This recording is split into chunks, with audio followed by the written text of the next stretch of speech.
আকাশবাণী কলকাতা। স্থানীয় সংবাদ পড়ছে ধৃতি সেন শর্মা। বিশেষ খবর হল এসআইআর পর্বের শুনানিতে ভিন রাজ্য থেকে মাইক্রো অবজারভার নিয়োগের যে অভিযোগ মুখ্যমন্ত্রী মমতা ব্যানার্জি করেছিলেন, নির্বাচন কমিশন তা খারিজ করে দিয়েছে। কলকাতা হাইকোর্ট এসআইআর প্রক্রিয়ার নথি হিসেবে বাতিল হওয়া ওবিসি শংসাপত্র ব্যবহারের বিষয়ে নির্বাচন কমিশনকে সিদ্ধান্ত নিতে নির্দেশ দিয়েছে। হাওড়া পুরসভা এলাকায় 50-এর বদলে 66টি ওয়ার্ড রেখে দেওয়ার জন্য রাজ্য সরকার ফের আইনি সংশোধন আনতে চলেছে। মন্ত্রিসভার বৈঠকে এই সিদ্ধান্ত অনুমোদিত। ডাকঘরগুলিকে আধুনিক প্রযুক্তি নির্ভর কেন্দ্রে পরিণত করতে ভারতীয় ডাক বিভাগ নেক্সট জেনারেশন পোস্ট অফিস প্রকল্প চালু করেছে। আজ বড়দিন, যীশু খ্রিস্টের আবির্ভাব দিবস সারা রাজ্যেই বিপুল উৎসাহ উদ্দীপনায় উদযাপিত হচ্ছে। বড়দিনে কলকাতা সহ দক্ষিণবঙ্গের জেলাগুলিতে শীতের আমেজ। কলকাতায় সর্বনিম্ন তাপমাত্রা নেমেছে 13.7 ডিগ্রি সেলসিয়াসে। আসছি বিস্তারিত খবরে। এসআইআর পর্বের শুনানিতে ভিন রাজ্য থেকে মাইক্রো অবজারভার নিয়োগের অভিযোগ নির্বাচন কমিশন খারিজ করে দিয়েছে। রাজ্যের মুখ্য নির্বাচনী আধিকারিক মনোজ কুমার আগরওয়াল গতকাল কলকাতার নজরুল মঞ্চে মাইক্রো অবজারভারদের এক প্রশিক্ষণ শিবিরের ফাঁকে সাংবাদিকদের বলেন, মাইক্রো অবজারভাররা সকলে এই রাজ্যে কর্মরত, তবে কেউ অন্য রাজ্যের বাসিন্দা কিনা সেই তথ্য কমিশনের কাছে নেই। এদের সকলকেই ইতিমধ্যে নিয়োগপত্র দেওয়া হয়েছে। শ্রী আগরওয়াল আরও জানান, নির্বাচন কমিশনের নির্দেশিকা মেনে মাইক্রো অবজারভাররা দায়িত্ব পালন করবেন। নিয়মের বাইরে কোনো কাজ করা হবে না। 27 ডিসেম্বর শুনানি পর্ব শুরু হচ্ছে বলেও তিনি জানিয়েছেন। সবই যেটা মাইক্রো অবজারভার আমরা নিয়েছি এই স্টেটে কাজ করছে। এখানে গভর্নমেন্ট অফিসেস আছে, যেটা আছে পিএসইউ আছে, সব আছে, ওখান থেকে আমরা নিয়েছি ডেটাবেস। আমরা কোনো অন্য স্টেটে অফিস থেকে আমরা নিইনি। কলকাতা আর যে ওয়েস্ট বেঙ্গল মধ্যে যে অফিস আছে ওদের মধ্যেই আমরা অ্যাপয়েন্টমেন্ট লেটার দিয়েছি।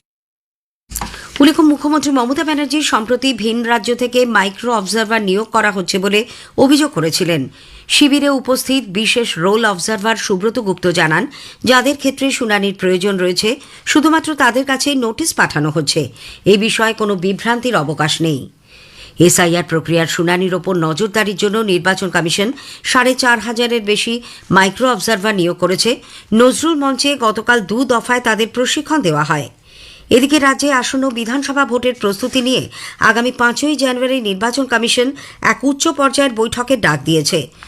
রাজ্যের মুখ্য নির্বাচনী আধিকারিক মনোজ কুমার আগরওয়াল ছাড়া বৈঠকে উপস্থিত থাকবেন রাজ্য পুলিশের নোডাল অফিসার এবং কেন্দ্রীয় বাহিনীর প্রধানরা। আগামী ভোটে কেন্দ্রীয় বাহিনীর ব্যবহার নিয়েও আলোচনা হবে। পাশাপাশি কত দফায় এবারের ভোট হবে তাও বিবেচনা করা হতে পারে। রাজ্যে ভোটার তালিকায় বিশেষ নিবিড় সংশোধনী এসআইআর প্রক্রিয়ার নথি হিসেবে বাতিল হওয়া ওবিসি শংসাপত্র ব্যবহারের বিষয়ে নির্বাচন কমিশনকে সিদ্ধান্ত নিতে নির্দেশ দিয়েছে কলকাতা হাইকোর্ট। বিচারপতি কৃষ্ণা রাওয়ের বেঞ্চ জানিয়েছেন, 2010-এর পর থেকে ইস্যু হওয়া ওবিসি শংসাপত্র এসআইআর এর নথি হিসেবে গ্রাহ্য হবে কিনা সে বিষয়ে 7 দিনের মধ্যে সিদ্ধান্ত নিতে হবে কমিশনকে। 31 ডিসেম্বরের মধ্যে সিদ্ধান্ত জানাতে হবে মামলাকারীকে। উল্লেখ্য, গত বছর মে মাসে রাজ্যে 2010 সালের পর তৈরি সমস্ত ওবিসি সার্টিফিকেট বাতিল করে দেয় হাইকোর্ট। সেই নির্দেশের প্রেক্ষিতে এসআইআর এর ক্ষেত্রেও যাতে সেগুলি মান্যতা না পায় সেই আবেদন জানিয়ে আদালতে মামলা করেন এক আইনজীবী। হাওড়া পুরসভা এলাকায় 50-এর বদলে 66টি ওয়ার্ড রেখে দেওয়ার জন্য রাজ্য সরকার ফের আইনি সংশোধন আনতে চলেছে। মন্ত্রিসভার বৈঠকে গতকাল প্রশাসনের এই সিদ্ধান্তে সিলমোহর দেওয়া হয়। প্রশাসনিক সূত্রে জানা গেছে, হাওড়া পুরসভা আইন 1980 সংশোধনের জন্য ফের বিধানসভায় এই বিল আনার সিদ্ধান্ত হয়েছে। উল্লেখ্য, 2015 সালে তৃণমূল কংগ্রেস সরকার হাওড়া পুরসভার সঙ্গে বালি পুরসভাকে জুড়ে দিয়ে মোট 66টি ওয়ার্ড গঠন করে। যদিও হাওড়া পুরসভার অন্তর্গত ছিল 50টি, কিন্তু পরে প্রশাসনিক সমস্যা দেখা দেওয়ায় 2021 সালে ফের বালি পুরসভাকে হাওড়া পুরসভা থেকে আলাদা করে দেওয়া হয়। তৎকালীন রাজ্যপাল জগদীপ ধনখড় সেই সিদ্ধান্ত অনুমোদন করেননি। চলতি বছর রাজ্যপাল সিভি আনন্দ বোস সেই সিদ্ধান্ত অনুমোদন করেন। নিয়ম অনুযায়ী হাওড়া পুরসভার ওয়ার্ড কমে যাওয়ার কথা, কিন্তু রাজ্য সরকার সেখানে 50টির বদলে 66টি রাখতে চাইছে। কারণ গত 10 বছরে পুরসভার লোক সংখ্যা দ্বিগুণেরও বেশি বেড়েছে। তাই এই আইন সংশোধনের সিদ্ধান্ত। মন্ত্রিসভার বৈঠকে গতকাল শিল্পায়নে গতি আনতে রাজ্য সরকার বিভিন্ন শিল্প তালুকে মোট 200 একরের বেশি জমি বরাদ্দ করে। এছাড়া ক্রমবর্ধমান বিদ্যুতের চাহিদা সামাল দিতে বেসরকারি সংস্থার সঙ্গে যৌথ উদ্যোগে আরও একটি বিদ্যুৎ কেন্দ্র গড়ে তোলারও সিদ্ধান্ত হয়েছে। ডাকঘরগুলিকে গ্রাহক কেন্দ্রিক ও আধুনিক প্রযুক্তি নির্ভর পরিষেবা কেন্দ্রে পরিণত করতে ভারতীয় ডাক বিভাগ নেক্সট জেনারেশন পোস্ট অফিস প্রকল্প চালু করেছে। প্রকল্পের অধীনে কলকাতা বিশ্ববিদ্যালয় চত্বরে এই নেক্সট জেন পোস্ট অফিসের আনুষ্ঠানিক উদ্বোধন করেন পশ্চিমবঙ্গ সার্কেলের chief postmaster general Ashok Kumar. তিনি বলেন, ডিজিটাল পদ্ধতিতে শিক্ষিত যুব সমাজ ও ছাত্রছাত্রীদের চাহিদা পূরণে ডাক বিভাগের এই আধুনিক উদ্যোগ গুরুত্বপূর্ণ ভূমিকা নেবে। वर्क स्टेशन देंगे, जहाँ इंटरनेट फ्री देंगे, जहाँ बच्चे आए यहाँ के लिए कुछ, और वो अपना आ करके चाय पिए। एक कैफे लगाएंगे, अभी जस्ट शुरू किया गया है कि उनके सारे जो कैंटीन में होता था वो सारी सुविधाएं यहाँ हो, अड्डेबाजी हो विद पॉजिटिव आउटसाइड कि कुछ इंटरनेट पे काम कर लें, लोग डिस्कशन कर लें, और वो आए यहाँ आएंगे तो हमारी पोस्टल सर्विसेज देखेंगे, उसको इस्तेमाल करेंगे। अभी हमारा नया सर्विस शुरू हुआ है ज्ञान पोस्ट, उसमें है ना किताब कॉपी और वो सब पे स्टूडेंट्स को आई थिंक कितना % है 10% का स्पेशल डिस्काउंट है अगर आपको कहीं भेजना है। রাজ্যের প্রাক্তন মন্ত্রী উপেন কিসকু প্রয়াত। গতরাতে বাঁকুড়ার এক বেসরকারি হাসপাতালে তিনি শেষ নিঃশ্বাস ত্যাগ করেন। বাঁকুড়ার রায়পুর থেকে 1977 সালে টানার 8 বার বিধানসভায় নির্বাচিত হন উপেন কিসকু। সিপিআইএম নেতা উপেনবাবু আদিবাসী উন্নয়ন মন্ত্রী হিসেবেও কাজ করেছেন। আজকের প্রসঙ্গ অনুষ্ঠানে আজ শুনবেন বিশেষ আলোচনা প্রধানমন্ত্রী কিষাণ ঊর্জা সুরক্ষা এবং উত্থান মহাভিযান প্রধানমন্ত্রী কুসুম প্রকল্প। উত্তর 24 পরগনার কৃষি বিজ্ঞান কেন্দ্রের বিষয়বস্তু বিশেষজ্ঞ ড চিন্ময় মাঝির সঙ্গে কথা বলেছেন দিব্য দে। আকাশবাণী সংবাদ প্রযোজিত অনুষ্ঠানটি রাত 8টায় গীতাঞ্জলি ও ডিটিএইচ বাংলায় শোনা যাবে। প্রধানমন্ত্রী নরেন্দ্র মোদী আগামী রবিবার 28শে ডিসেম্বর আকাশবাণীতে মন কি বাত অনুষ্ঠানে তার চিন্তাভাবনা দেশ বিদেশের মানুষের সঙ্গে ভাগ করে নেবেন। এটি হবে মাসিক এই বেতার অনুষ্ঠানের 129তম পর্ব। স্থানীয় সংবাদ শুনছেন আকাশবাণী কলকাতা কেন্দ্র থেকে। আমাদের সংবাদ শোনা যাবে ইউটিউব চ্যানেল আকাশবাণী সংবাদ বাংলা, ফেসবুক ও ইনস্টাগ্রাম আকাশবাণী সংবাদ কলকাতা এবং এক্স হ্যান্ডেল AIR নিউজ কলকাতাতে। আজ বড়দিন, যীশু খ্রিস্টের আবির্ভাব দিবস সারা রাজ্যেই বিপুল উৎসাহ উদ্দীপনায় উদযাপিত হচ্ছে। গতকাল মধ্যরাতে গির্জায় গির্জায় ঘণ্টাধ্বনি ও ক্যারলের মধ্যে দিয়ে স্মরণ করা হয় প্রভু যীশুকে। খ্রিস্ট ধর্মাবলম্বীরা আজও সকাল থেকেই অংশ নিচ্ছেন বিশেষ প্রার্থনায়।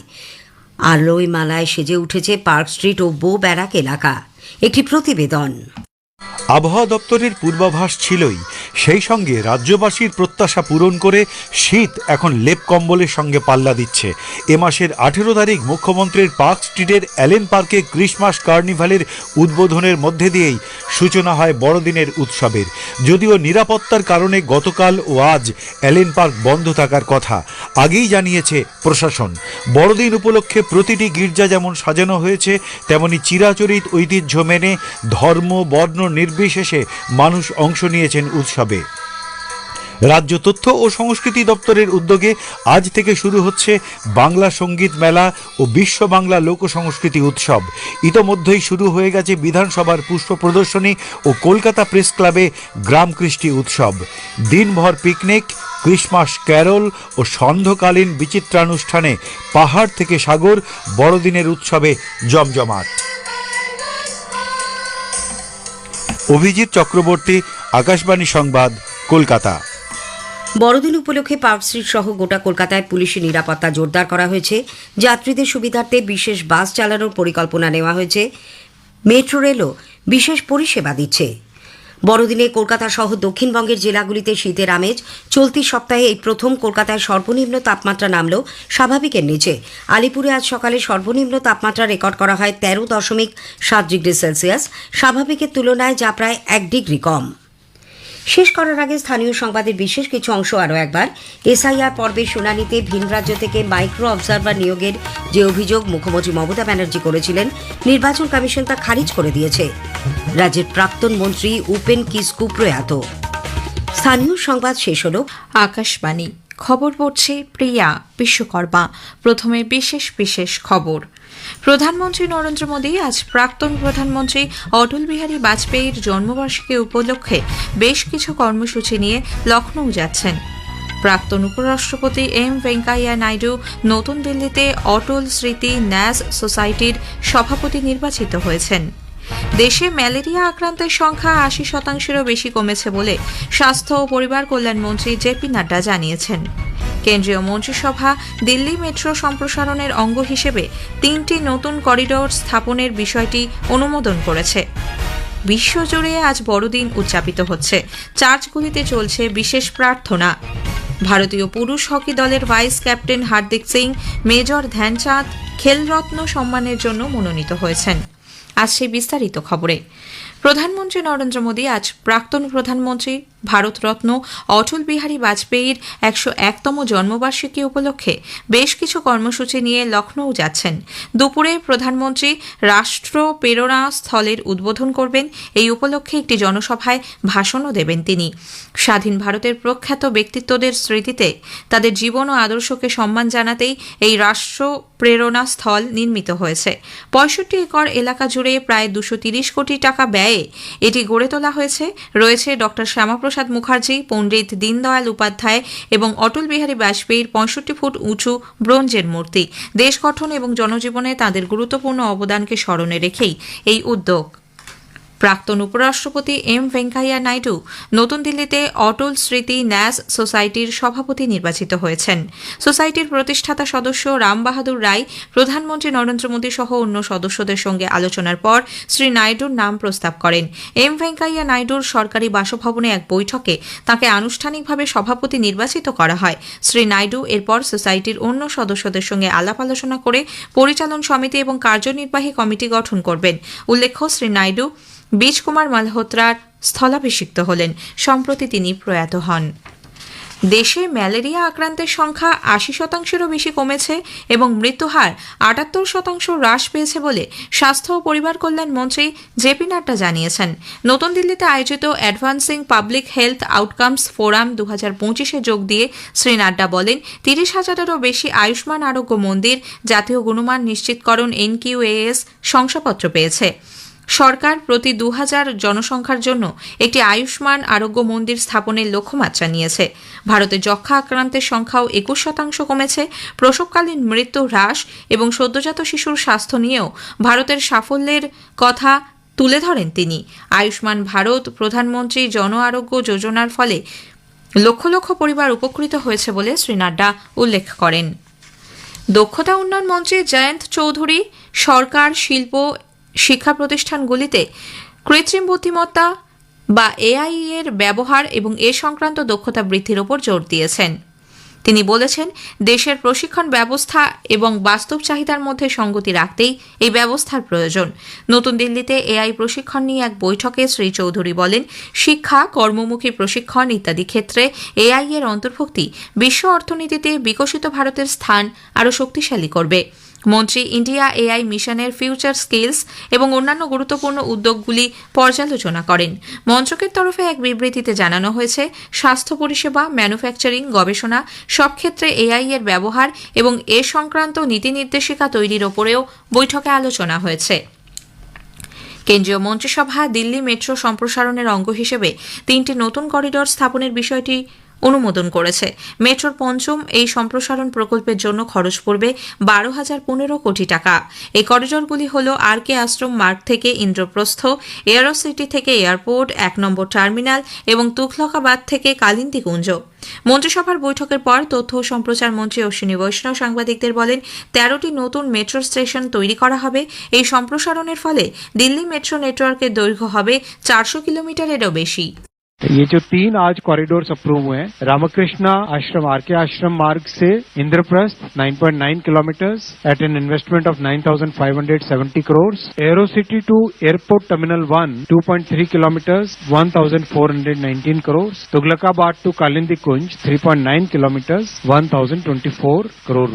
इस एक्सपेंशन से दिल्ली में 33,000 ton CO2 emission every year will be saved।